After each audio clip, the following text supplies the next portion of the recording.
How to pick paint colors for interior rooms.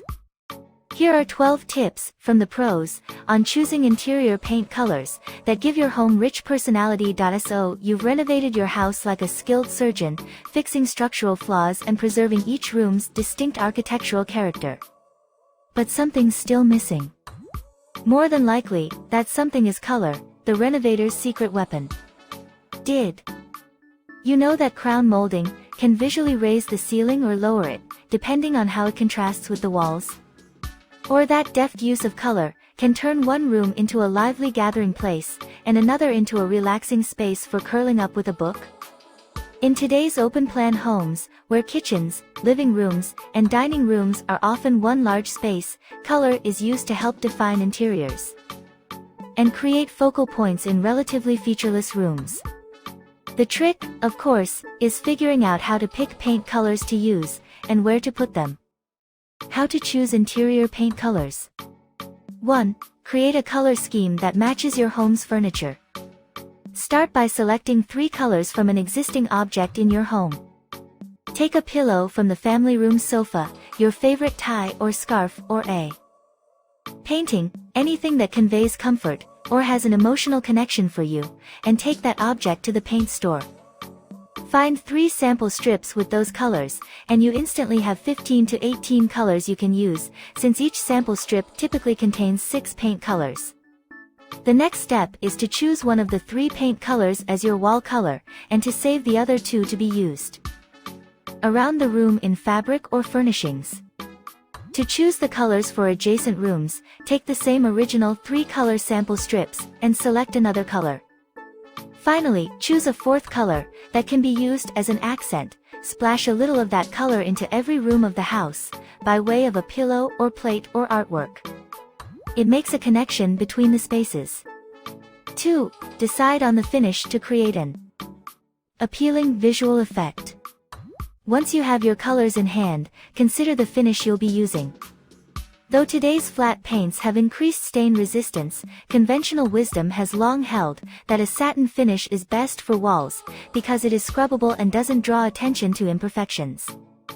Semi-gloss and high-gloss finishes, it was thought, were best left to the trim, where they could accent the curves of a molding profile or the panels of a door.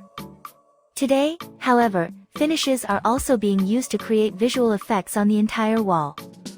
Paint one wall in a flat or satin finish, and the adjacent wall in a semi-gloss, both in the same color. Similarly, you can paint the walls flat, and the ceiling semi-gloss to achieve a matte and sheen contrast. Keep in mind that, the higher the gloss, the more sheen and the more attention you draw to the surface. Used strategically, color and gloss together can emphasize your interior's best assets. 3. Match the color to the feeling you want in the room. The psychology of color is a minor obsession among paint professionals. Many say you should choose a color, based at least in part on how a room is used, and the mood you want to establish. Keep in mind, when it comes to emotional effect, of course, one person's welcome home orange will be another person's signal to scram. 4. Know your whites. Whites come in a staggering variety. Pure, clean whites are formulated without tinted undertones. These are favored by designers looking to showcase artwork or furnishings, and are often used on ceilings to create a neutral field overhead. Most other whites are either warm, with yellow, rust, pink, or brownish undertones, or cool, with green, blue, or gray undertones. Use warmer whites in rooms without a lot of natural light, or to make larger spaces seem cozier. Cool whites, by contrast, can help open up a space. Test several at once to see which one works best with the other colors at play in the room. How to use interior paint colors. 5. Create flow in open-plan spaces. Continuity is important on the ground floor, but color can help zone a big open space, separating the dining area from the TV room, for instance.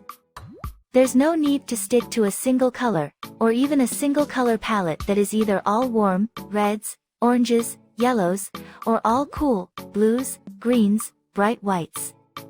However, by using muted, dustier values, there's a better chance the colors you choose will flow into one another. 6. Make small spaces feel bigger or cozier. What colors make a room look bigger? Generally, crisp whites can make a space feel bigger and more open, while warm colors create a sense of intimacy. At the most rudimentary level, large rooms generally can handle more color than small rooms. Lighter hues can open up a small space, while darker colors give the perception that the surfaces are closer than they are. What colors make a room cozier? Of course, some small spaces don't need to feel big. If you're aiming to create a welcoming or cozy atmosphere in a foyer, study, or library, for example, hunter green or rust may serve you better than pale peach or celery. 7. Using color architecturally. One of the most effective ways to use color to transform a room is to play up its architectural features. Molding, mantels, built-in bookcases, arched doorways, wainscot, windows, and doors all offer an opportunity to add another layer of interest to colored walls. Painting molding and doorways. For subtle emphasis, painting molding or doorways just one step lighter or darker than the primary wall. It's a subtle shift in color, but it really brings your eye to the detail. Painting a metallic glaze right on top of an existing painted element, like a ceiling medallion, is another way to draw attention. A copper or bronze finish is very translucent and it gives a nice shimmer that enhances the architectural feature.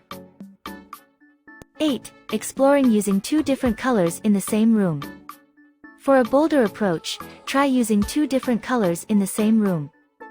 For example, paint a built-in bookcase or niche a shade of green in a room with blue walls, which will highlight the items on the bookcase or inside the recessed area. Of course, architectural elements can also provide continuity throughout a house, if they are painted the same color in every room. Starting in the Federal period and continuing today, white and off-white have been the traditional choice for molding, windows, and doors. 9. Create contrast in rooms with wainscoting. A room containing wainscot provides a good opportunity for a contrast between light and dark.